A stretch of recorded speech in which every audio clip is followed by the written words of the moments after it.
Today I'll be showing you how to create the reverse glass shatter effect using Blender version 2.8, and when you're finished it'll look something like this.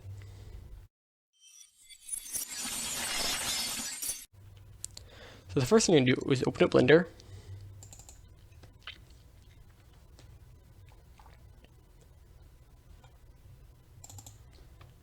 I'm going to exit the splash menu. Now, if you want, you can use the default cube. I'll be changing it to a sphere, so I'm going to select that. Hold down on Shift and select the light as well, because I'm not going to be using that. Click X on the keyboard, and then delete. Now, I'm going to click Shift A to add. Let's go to Mesh, and we're going to select a UV sphere. Now, we'll click G on the keyboard and Z on the Z axis, just so I can move it up. That way we have a little bit of room for the animation to happen. Now, while you're in object mode, select Object up here, and then go down to where it says Quick Effects, and select Quick Explode. Now, if you play the animation, you'll see it just falls apart. So now, we're going to add a floor by going Shift A to add, go to Mesh, and select Plane. I want this floor to be bigger, so I'm going to click S to scale it, and make the floor larger, or whatever size you want it to be. Now make sure you have the floor selected. Then we're going to go over here to the Physics tab, and we're going to enable collision. So now when we play this animation, the orb will bounce off something. Play that again. Okay, but we don't want it to jump that high.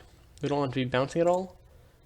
So you're going to go down to here, with the floor selected, and increase the dampening. So when you play it, it'll dampen the jump, but we don't want it all the way down because we want it to bounce a little bit.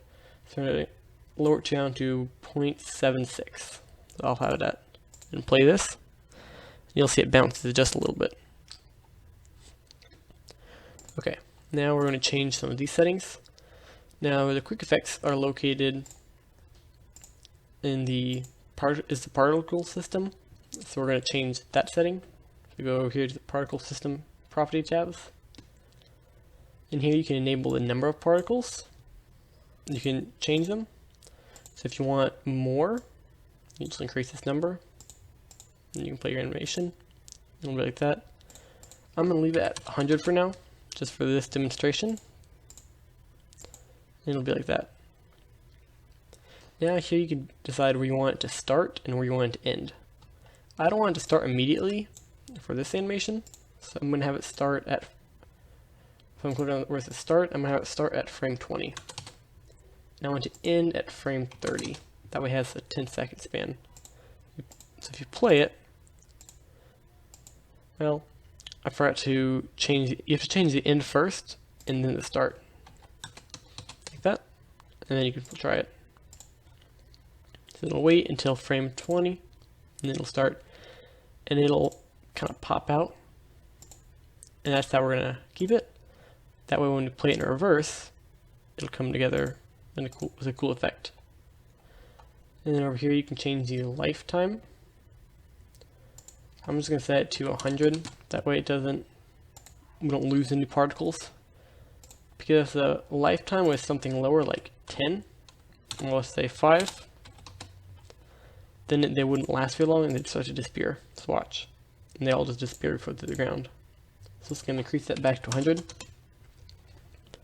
Now if you want to change the randomness of the lifetime, you can. And I'm going to leave the rest of these settings how they are for now. I'm going to go back to the floor, and back to the physics, because I want to change the randomness of the dampening. That way some of them don't bounce as much as others. I'm going to increase it all the way up.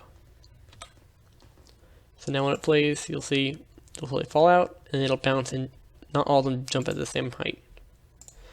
So now we're going back into the sphere. This time we're going to go to the modifier tab. I'm going to minimize these just so they're out of the way. And then click Add Modifier. Here we're going to do a Subdivision surface modifier. And we're going to keep it how it is right now, and then we're just going to check this last box. Then we're going to minimize that. And then you'll see there's not too much of a difference. I should remove this up one just so it goes a little bit more faster, but it changes the shape just a little bit. So I'm going to select that again, go back to add modifier, and now we're going to add a Solidify Modifier. Let's make this a little bit thicker. I'm going to try 0.8. So now when you play the animation, you have thicker chunks like this. And now we can change that back in. We can change that a little bit in a minute if you want to. But now I'm going to add another modifier, and we're going to do the edge split modifier. So now if you play it, it'll make the edges sharper. I think I'm going to change the thickness a bit because it's too thick for me. So now if we go back to our thickness modifier, our Solidify modifier, and I'll lower it. Just gonna guess some numbers to see what happens. I like that much better, so we're gonna change to 0.08 instead. And then now we're gonna minimize that again. And you can change the split if you want. It'll make it a little more sharper or rounded. I'm going to leave like this for now. Pretty happy with this. So now if we go over to our rendered view by clicking up here, you can see what it looks like. Now we don't have a light in the scene right now, so it's very hard to see anything. So click Shift A to add, and we're going to go down to where it says light. Then we're going to create a sun. Click G to grab, and Z on the Z axis just to move it up. So now here's what it looks like. I think I'm going to change the color of the orb just so you can see it better. And to do that, we're going to select it, and since we added the quick effect to it, we're going to have to go over to where it says shading, and in these nodes, you can go to the principal BSDF and change the base color. I'm going to change it to something like this. And if you back over to the layout, you can see what it looks like. So now if you play this, you'll see there's an orb, and then it falls down and shatters. So now we want this to be played in reverse. So you can play it in reverse right now by clicking the other play area, and that'll just play the whole animation in reverse. But we want to be able to export it like that. So you can go over here, look how you want your camera to be, and then click Control-Alt-0 on your keyboard, and that'll snap the camera to where you're looking. I'm going to select the camera, click G to grab, and the Z on the Z axis to move up a little bit. So that's just lined up properly how I want. And then I'm going to click on Automatic Keyframe, and make sure you have it selected, the camera, and click G, and then left click, so it inserts the keyframe. Now we can go a little bit farther to where you want the animation to end.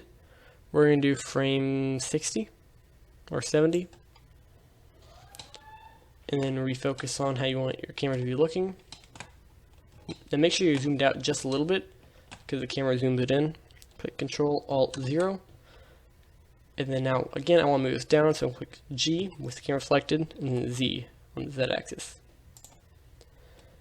And make sure you click G and then left click just to insert the keyframe.